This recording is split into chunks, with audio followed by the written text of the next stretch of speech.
2019 में जब लोकसभा में हम दोबारा जीत करके आए तो इस ज्ञानियों ने कहा था कि भाई इस 2019 के जीत में क्या है, ये तो 2017 में ही तय हो गई थी, क्योंकि 2017 में यूपी का रिजल्ट आया था।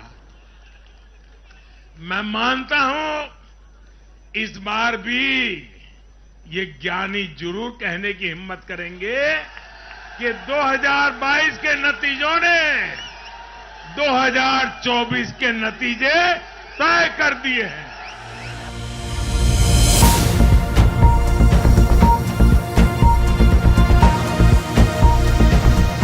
अब की बार 400 पार, तीसरी बार मोदी सरकार।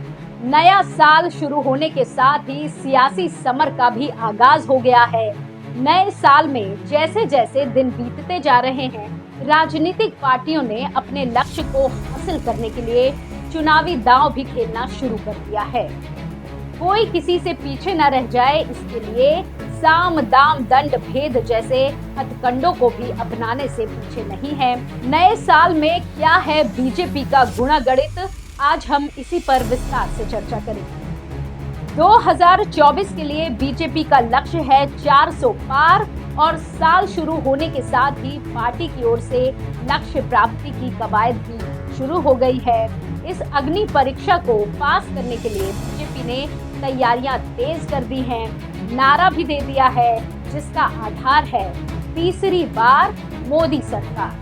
2024 के समर को हर हाल में जीतने के लिए साल के दूसरे ही दिन भारतीय जनता पार्टी की दिल्ली में बड़ी बैठक हुई, जिसमें नारा दिया गया, अब की बार 400 पार, तीसरी बार मोदी सरकार। इतना ही नहीं, बीजेपी की इस बैठक में असंतुष्ट नेताओं को लेकर विचार विमर्श किया गया और चुनाव पर एक कमेटी का गठन भी किया गया। ये कमेटी रूठे हुए नेताओं से संपर्क करेगी और उन्हें मनाने का प्रयास करेगी, जिससे पार्टी में चल रही किसी भी तरह के मनमुटाव को खत्म किया जा सके।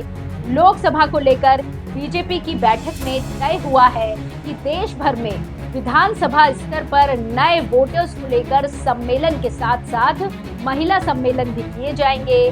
फर्स्ट टाइम वोटर्स, युवाओं और महिला मतदाताओं से ज्यादा संपर्क करने का पुख्ता प्लान भी तैयार किया गया है, जिसको लागू करने के लिए बड़े स्तर पर रणनीति बनाई है। 2024 के समर को जीतकर सत्ता पर काबिज होने वाले अपने प्लान के तहत बीजेपी इस बार और बड़े स्तर पर तैयारी कर रही है, जिसका एक रास्ता राम मंदिर से होकर जाता है। राम मंदिर में 22 जनवरी को रामलला विराजमान होंगे। हर सनातनी धर्म नगरी अयोध्या में बने दिव्य मंदिर के भव्य गर्भगृह में भगवान का स्वागत करेगा। इस आयोजन के जरिए बीजेपी केंद्र की सत्ता पर लगातार तीसरी बार काबिज होने के लिए अनुकूल पिच तैयार कर रही है। श्री राम नगरी अयोध्या में भव्य मंदिर का निर्माण, आस्था से जुड़ा ये मुद्दा दशकों तक देश की सियासत की धुरी रहा है। श्री रामलला की प्राण प्रतिष्ठा कार्यक्रम को श्री राम जन्मभूमि तीर्थ क्षेत्र ट्रस्ट के साथ ही विश्व हिंदू परिषद और राष्ट्रीय स्वयंसेवक संघ समेत तमाम संगठन ऐतिहासिक बनाने, दिव्य और भव्य रूप देने में जुटे हुए हैं, जिसका कनेक्शन बीजेपी के 2024 के सियासी कनेक्शन से भी जोड़कर देखा जा रहा है। अयोध्या के भव्य मंदिर में रामलला की प्राण प्रतिष्ठा के कार्यक्रम से देश भर में जो माहौल बन रहा है, उसे बीजेपी के लिहाज से लोकसभा चुनाव में जीत की हैट्रिक लगाने के अनुकूल बताया जा रहा है। राम मंदिर में रामलला की प्राण प्रतिष्ठा के लिए आयोजित कार्यक्रम में शामिल होने या ना होने को लेकर विपक्ष के असमंजस से बीजेपी को और खुलकर फ्रंट फुट पर आने का मौका मिल गया है, जिसका फायदा बीजेपी को मिलना तय है। प्राण प्रतिष्ठा बीजेपी के 2024 के सियासी कनेक्शन से भी जोड़कर देखा जा रहा है। क्या बीजेपी इस बार 400 से ज्यादा सीटें लाएगी? कांग्रेस इस सियासी समर में कहां नजर आ रही है?